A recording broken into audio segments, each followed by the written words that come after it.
বন্ধুরা দেখুন আজকের অভিযান কাকা গ্রামে এসে আমাদেরকে সবাইকে একসাথে নিয়ে কি উঠিয়েছে আমি আপনাদেরকে দেখাচ্ছি।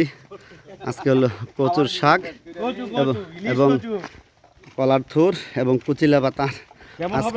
আজকের যে খাওয়াটা হবে একদম অত্যাধুনিক খানা এবং ফিওর কোনো রকম মেডিসিন ছাড়াই আজকের এই সবুজ শাকসবজি ঈদ উপলক্ষে দেখুন আমরা খুব আনন্দ করতেছি এবং শাকসবজি উঠাচ্ছি, দেশীয় শাকসবজি।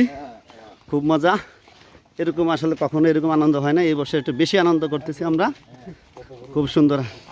আর আমাদের বাড়ির আশেপাশের প্রাকৃতিক যে পরিবেশগুলো অনেক সুন্দর। এই দেখুন দেশি প্রচুর লতি উঠিয়েছি, কোনো রকম সারবিহীন। আমরা এখন যাব বাড়িতে নিয়ে এগুলা ধুয়ে ওয়াশ করে কেটে গোটে রান্নাবান্নার প্রস্তুতি করে দেব। কচু শাকটা ইলিশ মাছ দিয়ে হ্যাঁ, কুচিলা পাতার বড়া। এটা ডায়াবেটিস রোগীর অনেক উপকারী। হ্যাঁ, আর এই লতিটা পাক হবে শীতল দিয়ে, এই লতিটা শীতল দিয়ে অনেক মজা হবে। ঠিক আছে বন্ধুরা, আমরা বাড়ির ভিতরে ঢুকতেছি। আপনারা এরকম সবুজ শাকসবজি উঠাবেন এবং খাবেন, স্বাস্থ্যের জন্য খুবই উপকারী হবে। ধন্যবাদ বন্ধুরা, ভালো থাকবেন, সুস্থ থাকবেন, এরকম ভিডিও করবেন, লাইক।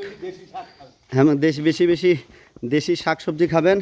এ দেখুন এরকম ডাটা হয়ে আছে। ধন্যবাদ বন্ধুরা।